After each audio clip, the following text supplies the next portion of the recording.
with. My name is Julia. Hey guys, this is Natasha. ¿Qué pasa, y'all? This is Angel. It's your homeboy Clint Westwood. What up, y'all? My name's Roy. La Prensa Texas. Órale, ¿qué onda? It's your homeboy Clint Westwood. And check this out, man. We got something different today. We're going to start this try little podcast going on. It's going to be called, I don't know what it's going to be called, but it's going to be called something. You can figure it out along the way. To be determined. We're just here. We were doing an interview right now with Mr. Nicolas about a show he's got going on at the Guadalupe. And also I have here Mr. Joe De La Rosa, who I interviewed him about a week ago. He's a member of the Sueños Car Club. Big Bad Sueños. Big Bad Sueños, excuse me. BB. Big Bad Sueños in the house. All right. And I got my homeboy Mark over here. Mark Riojas, former comedian, former theater director. Are you ever really former? Former. Retired. He used to be a symbol. Now he has a name, Mark. Yeah. I reverted backwards. Yeah. But no, man, today I wanted to talk about something, get y'all's opinion or maybe y'all's thoughts on something that was in the news recently. A local chef and owner of Mexican restaurants, La Gloria, La Frutaria, and I believe there's another one, I can't think of the other name. And he's also got like margarita trucks and all this stuff. And mostly his restaurants are in the downtown area, north side. They're pretty pricey. Like the average San Antonian, West Sider, South Sider, the average person that makes an average income really is not going to go there unless it's a special occasion. He's got the one in the airport too. Yes, that one. Yeah. Are you familiar with his restaurants? Yeah. Okay, are you familiar with his restaurants? I am. Joe? Yeah. Okay, are y'all familiar with what he said recently? No. No? Enlighten us. No. Well, he recently went on camera. There was an interview he was doing with, I forgot who, I think it was Channel 4. But he basically said... we got our fact checker, so... He was talking about how his employment numbers went from 300 before the pandemic to now he's at about 125 employees. And how he's trying to change he's trying to do something different in his hiring process. And part of his new process of hiring people is he is not going to hire people who are currently on unemployment. To me, that sounds like, hey, there's not enough people that want to work, but don't apply with me unless you've been working. And he said something. He said he doesn't want to hire people who are on unemployment because they're not working. He wants to hire people who have currently been working because they show more stability. But my thing is, if I've been working during the pandemic, why am I going to take a pay cut and go work for you? Yeah. At a Mexican restaurant. Typically, Mexican restaurant workers don't make that much money. That's what I wonder. Like, what's their what pay type rate? of wage are we talking about? I don't know. What do they start out at? Do you know what their wage starts out at? I mean, are we talking about chefs? Waiters and chefs. I mean, I'm sure the waitresses don't make much. Most of them make just tips and like maybe $3-4 an hour. Maybe. But aren't those like the industries that got hit the hardest? Yes, that's why he's down. They don't have nobody to work for. But you don't want to hire people that are on unemployment. I mean, it just seems like a very weird comment to make coming out of a global pandemic. I mean, it's not like, people have been, there's people in unemployment. Unemployment numbers have gone up because the whole world shut down for a year. Like, where's the logic in that? You haven't been working. You're not showing signs of, having a go-get-it attitude. But shit, man, like, we're all happy to be alive right now, It just seems this doesn't seem to be coherent with the times that we're living in. Not only that, but I mean, it's like, is that an undercut to like, we're talking poor people in general or people of color, and when you're talking about South Texas, and San Antonio in particular, you're talking about a mostly Latino working population. So once he doesn't want to hire, struggling Latino workers, it just seems a very odd statement. Very odd. Well, do we get his number? Can we call him? Bring him on live right now. We should be able to call him. We should be able to contact him. I will reach out to him. I mean, I think it's even a little. I will reach out to him so I can get his take on this. The other, controversy I think surrounding him right now is his contract with the city and taking over La Villita. Right? He signed like something like 100-year lease to basically manage all of the activities that go on in La Villita, including, which businesses and restaurants are going to be there and what kind of I think he's also curating all the cultural events that go on there. He's planning to manage La Villita for 100 years. They gave him a 100-year contract. Yeah. Which is not uncommon for a city to do. I mean, like that, they have buildings. The Guadalupe So has he a has similar. to stay alive. Yeah, 100 years. I mean, it's his company, right? But I mean, that's kind of Well, if it's with that's the a lot city, of it's power for public the city record. to give him. That's Yeah, and it upset a lot of people. And I know that there's things that have been happening, for several years annually in that place that may not have a home there anymore. So it seems like he just overall is disassociated from the reality of our situation here in San Antonio. He's kicking out Lupitas, Gorditas. No more chicken on the stick there. He doesn't want any unemployed beaners cooking his beans anymore. We'll see. We'll see. Do you think is that how you take it? That's how I kind of take it. I kind of take it. So like are you thinking that he's going to take his sort of hiring practices and that sort of thinking to that 100-year contract? Well, I mean, that's why I'm hoping this talking about it would hopefully he'll get in contact and reach out and I mean or at least retract the statement or say, hey, I'm sorry, maybe he wasn't thinking when he said that. Context, I don't know. Yeah, exactly. I don't know. Maybe he had I don't know. Maybe he wasn't fully thinking of exactly what he was saying at the time. Lord knows I've done that plenty of times where I say something like, oh shit, I didn't really mean that. But like, you say things sometimes. So yeah, I would like to see. But the way he said it, it's like, yeah, I need people to work, but I don't want to hire people who need work. Basically. Well, we were talking about this before too. And so recently the governor of Texas, which one and only Texas, said that, he was going to stop accepting federal aid for unemployment here too. So what do you think that does to the whole mix of his hiring practice or just hiring practices in general and people looking for jobs and not getting those supplemental help like they've been leaning on? A lot of families have been leaning on. Well, But hopefully, it's like he's doing it because he's saying that these people aren't consistent with their work, right? But with everything that's going on, it was hard to be consistent working during the pandemic. So how can you judge somebody by that? One thing that's been consistent, I remember my kids, right? So last year we went on spring break and then they never went back to school, right? Like that's what happened, right? So one thing that's been consistent since then is that everything's been inconsistent, at least for me and my family. So, that's one thing that I can say. So apparently their line cooks at La Gloria make about $12.38 an hour. oh man, the cooks make $12.29 an hour. I would think the cooks would make more, especially the restaurant that upscale. Interesting. One plate is over $12, so that's the cost of your cook for your hour. Yeah, I've ate there a few times, and thankfully I've never had to pay because yeah. How'd you do that? I would have rather have gone to Jack in the Box on the way home. Nah, man, but yeah, that's crazy. He would say some shit like that. Hopefully he'll see what he said and realize it. Hopefully he'll come back and say, hey, I'm sorry. I will take people that are on unemployment because, dude, if you're trying to fill those positions, that's the fastest way you're gonna fill those positions. Is all these people are gonna need jobs, especially with all that shit being cut off. Hey, people are gonna need work. People are gonna be hopefully trying to jumpstart the economy back again. People want to work, I don't know anybody who doesn't necessarily want to work. But they don't want to work at a job that they feel unfulfilled at, where they're getting paid minimally.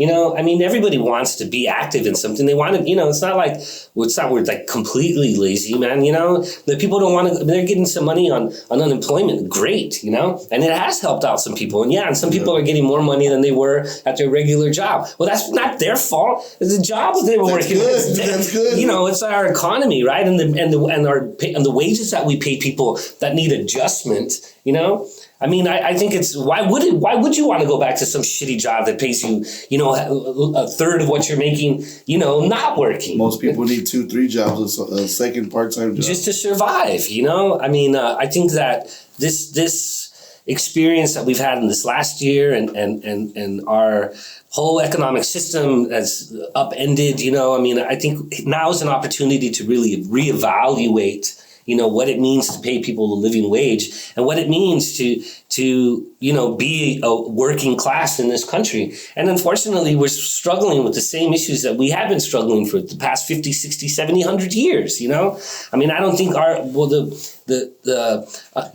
wage gap, continues to be bigger than it has ever been in the history of this country. I mean, for all of as much as we like to pat ourselves on the back in this country, I mean, our politics and our economy has been pretty regressive. And I think we're probably worse off than we were at the beginning of the social movements of the 50s and 60s and the Chicano movement. We pushed to get Latino elected officials and Latino policemen, and we want more, people in positions of power. But what has that done? Just corruption. And, how have we really benefited my from kids, that? And then pass it to my relatives, and now I'm in. Here's my brother. Here's my sister right behind me. I think my nephew's really right behind me. I might. Yeah. We need to look at the soul of this country, right? And really be honest with ourselves and where we're headed, because we're a country that's still discovering ourselves and that still has not fully admitted, to the totality of its experience and its development, I mean, we're just now really dealing with, the whole Black Lives Matter movement. I mean, how long has it taken for us to have a serious conversation in this country about race, and when it comes to, African Americans, right? Now, where are we in that conversation with Latinos, And then they throw us all in one category, Latinos, Latinx, whatever you want to call it, right? Like we're some homogenous group, I mean, the Latino diaspora is expansive. A Latino experience living in New York is a different one. It's completely different from a Latino experience growing up down here, And so, again, even when it comes to media and movies and so we want more Latino work or more what? And I want stuff that is a reflection of me, I want to see myself and my community, and have an honest conversation about what that is, Have you ever been to South America? No. So I went there, spent a little bit of time, not too much. I wish I could spend a lot more time. It's beautiful, beautiful. The culture, the diversity within the culture, exactly what you're talking about. And when I was there, I didn't see anybody that referred to themselves as Latino. Yeah. No one. Yeah. Yo soy argentino. Right. Yo soy ecuatoriano. You know what I mean? Yeah. So it's interesting. I hear what you're saying, and within the city, that we were just talking about this. You're from the West Side. So the West Side Mexican, the South Side Mexican. I'm from the South Side. You know what I mean? My G Hill G's, they're from the East Side. Love them to death. Yeah. But, there's something that brings us together. I just saw this really amazing documentary called Truly Texas Mexican. By a man named Adran Medrano out of Houston. And it's about regional food here in South Texas, right? And tracing our culinary lineage all the way to our ancestors 2,000-3,000 years ago, right? So like the indigenous influences on our regional food. But they're really talking about how, people call it Tex-Mex, right? But it's really a regional food of Mexico, right? Just like regional foods in Mexico, right? Like moles from Puebla and so on and so forth, right? They got different. Yeah, and so we're not, we're just an expansion of this larger kind of Mexicanidad, right? Even though we're living on this side of the border, right? And this false border that was, only in existence for, maybe the past 100 years or so, where we've really fully acknowledged that border. But before then, there was complete fluidity in this whole sort of Coahuila region that is South Texas and northern Mexico, right? But really the story is about how we've been denied so much of our culture and our history, right? And how our indigenous connections and our indigenous roots were co-opted, by Spanish lineages, right? They talk specifically about the Carancagua in and around the Corpus area, who were signed off by the Mexicans, and we're no longer going to recognize you as this indigenous tribe of Caracahuans and Tarancauans, right? But you're Mexicans now, right? And you take on Mexican surnames. So all of a sudden, right? They're like Mexicanos, but they're not. They have indigenous roots, you know?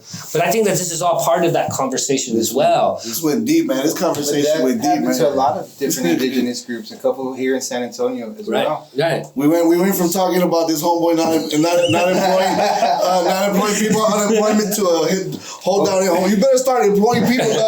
We'll go there. But it's part of the same conversation, I think. You know, I mean, you know, stop denying our people home. You know, I mean, it's all food too, right? And food being such a big part. Have you tried this food? Have you tried this food? Of who we are. Have y'all been in a restaurant and tried this Mexican food? What do y'all think? Would y'all rate it, or would y'all stay in the hood like the hood tacos at the picnic? I mean, you know, I think I've gone to La Gloria when that first opened up, you know, and the whole sort of street taco thing, and you know, and I mean, it was kind of refreshing to see something like that in the area over there, right? Like, oh wow, like, you know, see that a lot. But I mean, me personally, man, I traveled a lot through Mexico, you know, and I know what that food tastes like. I know, you know, and the whole kind of environment around and the pricing around some of those things is just like, for me, it's not attractive, man, because I've had the experience of buying those fresh, you know, blue masa quesadillas in the mercado and like, you know, Tepoztlan outside of Mexico City for like less than $1, you know? And so it's really hard for me to sit in a restaurant like that and pay more than $5 for a taco that's supposed to be dude, street we were taco. somewhere last night and they wanted me to pay. I was like, I was going to buy a taco. It was $5 a taco. I was not going to pay $5 for a taco. Yeah, maybe if you're at But Diosa how did you grow up though? Because like papas, puro papas. you know, that's right. Papas con huevo, papas That's right con though. cheese, Some papas beans, con queso, raw fileo. papas, You know what I mean? But that's papas what and we. That's beans. what I'm gonna say. I'm gonna say we, and I mean me. Raw But papas. that's what we grew up on. Me, my brothers, my sister, our family. There was no eating out. It was Tex-Mex, and I didn't know it was Tex-Mex. Malt House food was a growing treat up. for me, bro. Malt House was a treat for me growing up, bro. Malt House was a treat. Oh, we're going to Malt House. I'm like, oh, wow. Exactly. Damn, I worked overtime. You know, like, Exactly. oh, shit. Like, what? You know, I was reflecting a little bit earlier on the interview that we had last week. You were talking about, we were talking about car clubs in the whole city and the ordinance and thing like that. Yeah. And I was thinking about it, you know, where did that start for me? And like what you're talking about, our roots, right? Like we only go back so far. You know, I'm in my 40s right now, so I only think back to where I began, I right? remember. And I remember as a little kid, on the weekends, my parents telling me, y'all want to go for a cruise? You know what I mean? It wasn't, do you want to go to the arcade? Do you want to go to the mall? Do you want to go to the movies? Do you want to go... In my mind, it's like cha-ching, cha-ching, cha-ching. Spend money, spend money, spend money. Why? Because there wasn't money, right? There wasn't money to be out there spending and playing games and doing a bunch of stuff. But what we could do was afford that 98-cent gas, right? 98 cents per gallon, fill up the car or put half a tank, whatever it is that my parents decided to do at that time, and cruise, military. There was a place right on the corner of Somerset and Military Drive. They called it La Cometa. Right. And there was a place there. It was almost like a bar, but it was a little store. And dude, you would see all these cars pull up on the weekend and park and block each other in. Like you would think like it's chaos, right? But we'd get off the car and what would we do? Run in between the cars, play tag, right? Like kids we didn't even know. Community. Yeah. Community. You know what I mean? That was right here in the South Side. Yeah.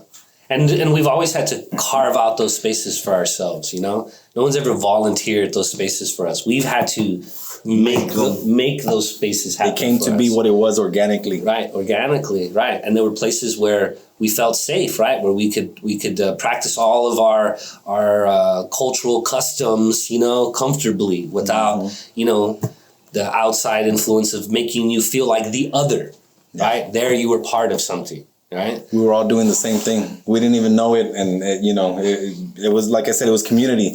We'd be playing tag, and little did I know it wasn't necessarily car clubs back then, right? But it was a bunch of guys gathering around a car. Oh, look at what I just did to my engine. For the love of the car they had. You know what I mean? Check it out. Yeah. It's part of the cultura here. So talking about that, right? And this event's going to affect you specifically. But with this little girl, the 6-year-old girl who just recently got killed at a car meetup, what are your thoughts on that? Because now that heat is going to affect what you do on your weekends and with your car club.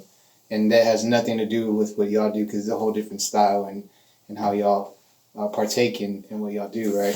There's so many perspectives and angles that, you know, you could sort of go down different threads.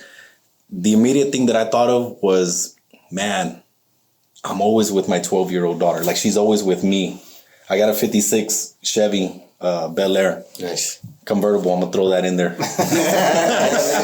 Convertible. We got that.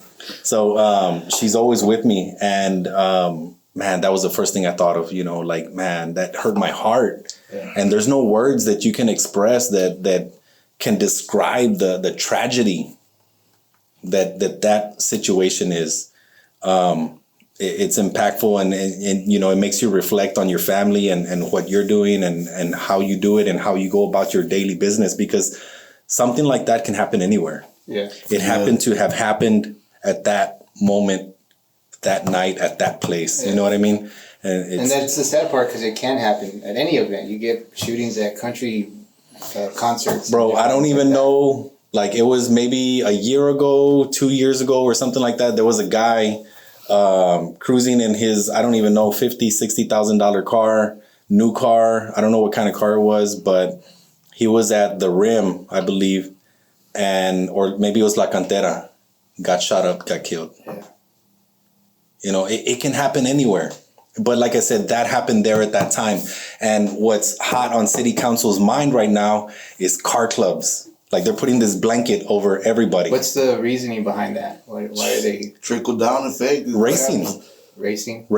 And the effects of what street racing has And they label that with on the all community. Which has nothing to do with And what y'all when I do. say community, I'm talking about business owners. I'm talking about bystanders, just the community in general and the effect that it has. One of the things Chief McManus said was, we have these racers coming to town and our intelligence people are trying to gather information so that we can understand when they're coming, where they're going and what they're doing. And we want to be able to write this ordinance so that we can ticket everybody and take away the allure.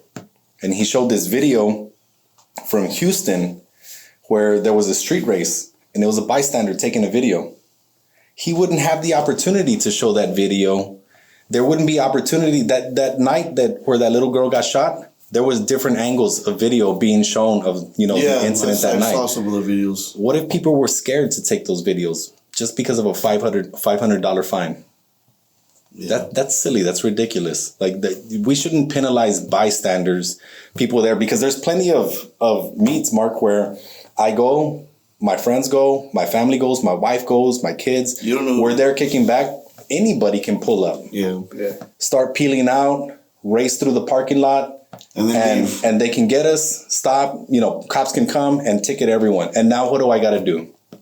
I got to take a day off from work. I got to go in. I got to tell the judge either I'm not guilty because this is why. And he says, okay, here's a court date where you can come back and take another day off from your job or pay the fine and be done with it and get on some kind of payment plan so I can pay $500. Is that realistic? I don't think so. Yeah. It's a sad event, but it speaks more to a bigger problem, especially here in San Antonio, which is the violence and the gun violence that's going on. People are real quick to shoot. It's not like when we were younger and it was more about fighting and hands-on. Nowadays, it's quick to pull out a gun and get it over with. I feel like I've just noticed just an escalation of tension, you know, over the course of the pandemic. And you know, I grew up in the same house I live in now. And in high school, man, I mean, that was when stuff was really popping off in terms of like gang violence and drive-bys, you know, mid-90s, right, to mid to late 90s. And it sounds similar to that these days, you know? I mean, it's not quite as aggressive, but I mean, it's just, I can hear it in my neighborhood. I think it's because we see it more now. It was around that much in the 90s. It's just now we see it more. Like you said, people have cameras. You just went back to people have cameras. They can record everything now. We get the news a lot faster. We get news from everywhere a lot faster. Back then, it was around just as much. It's just but I think it's just in terms of what I've gotten crazier and like more braver to where like this has made them become. They do it because of this. Like if that makes sense. Like some people show out for the camera a lot more than what they would normally do. Maybe they wouldn't have done that, but someone's filming them and they think, oh, let me go You know, That's part of the culture now with younger kids is showing off for the camera and the Instagram. Yeah. Are you saying they just want likes? Is that what you're saying? yeah. I'm pretty sure half of those kids and Followers. like you said, you're just there chilling, and someone comes in the parking lot and does it. Most of the time, they're recording it. They're doing it for likes. They're doing it to show off. They're doing it. You just have to, like those rappers like 6ix9ine and that's a whole different style of Who's that? of getting people to buy into your We're gonna brand. edit that out. You know? Beep. So now you have to take it. Yeah, rappers like beep.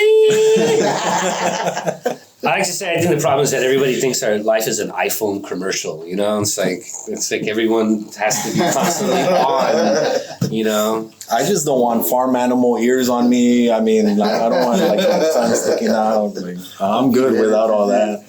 Have y'all seen the video with the vaccines and the magnets? Mm-mm. Have you seen that? No. Have you seen that?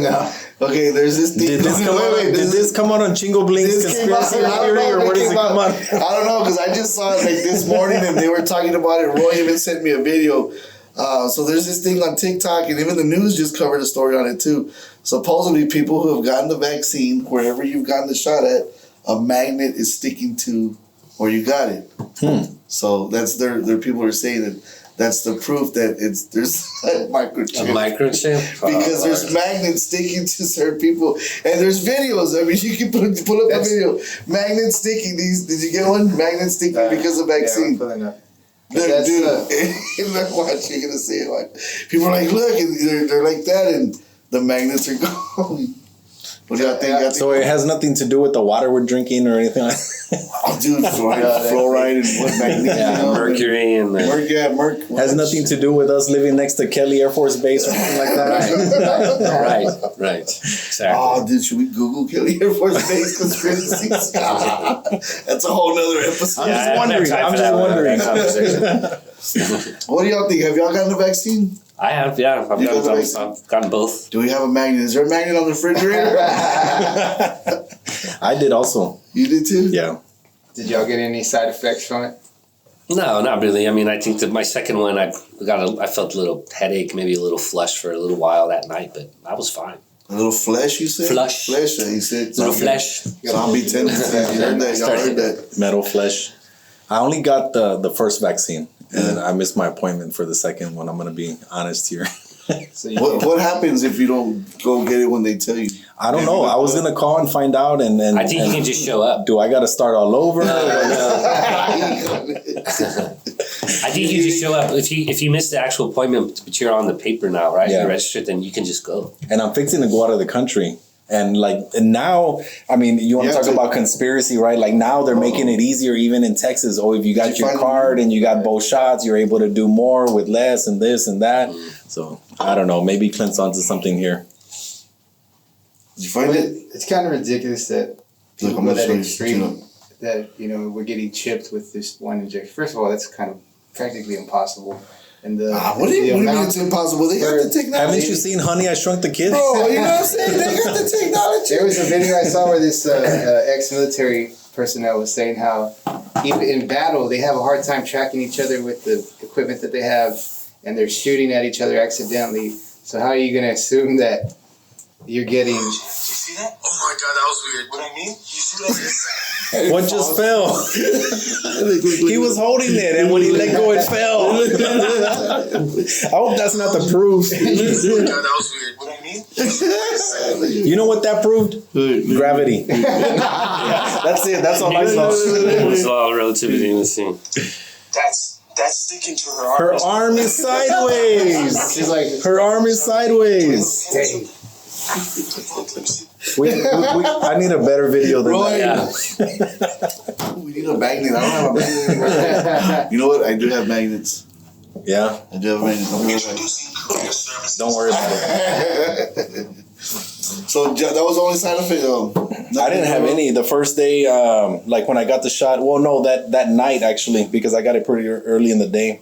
I lay down and like my arm felt a little bit sore, but maybe I'm just a weakling. I don't know. Were y'all hesitant to get it, or was it an easy decision? I mean, I had to think about it for a little while, but I mean, at a certain point, it's like, I got too much stuff to do. I need to, It's inevitable. You know, it's Yeah, and I feel like it's inevitable. And I think, it's going to be eventually like vaccines that we get every, when you're supposed to. I mean, so, why fight it? Eventually, it was just going to Do have to you happen. feel that we should still be wearing masks? Do you walk around like that, fully vaccinated, no mask? I don't gotta wear a mask. Vaccine local. I mean, man, I've been pretty careful throughout the pandemic. I mean, now I'm a little bit more comfortable knowing that I'm fully vaccinated. But I mean, if I go out in public or if I go, to the HEB or something or the hardware store, I'm wearing my mask. Considerate people. Yeah. I mean, of course. I mean, and I'm then not gonna lie. I walked into Home Depot the first time with no mask. I'm fully vaccinated. Fully vaccinated. I don't know. Look at my magnet, it's sticking. there's the proof. Before you get on this plane, I want to make sure. You have to stay away from the Right, that's gonna be the test. You vaccinated? Yeah, come here, let me check for real. My phone's not messing up near you. Won't the magnet mess up the microchip? Bro, I would hope so. I'm gonna go buy foil. I'm just saying. I would hope so, bro. Did you ever find anything? Look, telling you, bro, there's a lot of videos. Look, some of them are not sideways like that other one. Looks like a red spot on their arm. Y'all think the government would ever do something like that? Given the history of the U.S. government and telling us what they're doing, do you think they would ever do something like that? I think the way they would control this is unifying the dollar across the board in the world. And they're going to get onto cryptocurrency now. They're going to start trying to regulate that. So that's how they would kind of control it. I mean, what's the question? Would they put microchips in our arms? I mean, I don't know. Have they, decimated populations by, intentionally infecting them with diseases, communicable diseases? Like yes, that's happened, right? Like, have they, mass burials and mass executions of, slavery? I mean, this government has proven that it can do quite a variety of very vicious and manipulative things to its population. I would hope that, there's some decency in our government that would not completely, take advantage of the U.S. population. But, history, look back at history, right? I don't know. Anything's possible. I'm hearing it's bleak. Yeah. Look what's going on in Israel right now. Oh, man. That's a whole nother series. Yeah. Man. Well, thank y'all for joining us. Thank you for a little discussion. Right on. Had a good time. Likewise. Salud and cheers to the rest of the beer. Saludos. Let's go to La Gloria. Product person. There you go, have margaritas. Well, man, a te guacho y a racho. A rato. A rato y a rato. Y a rato y a rato. Te guacho, a rato. All right, bye.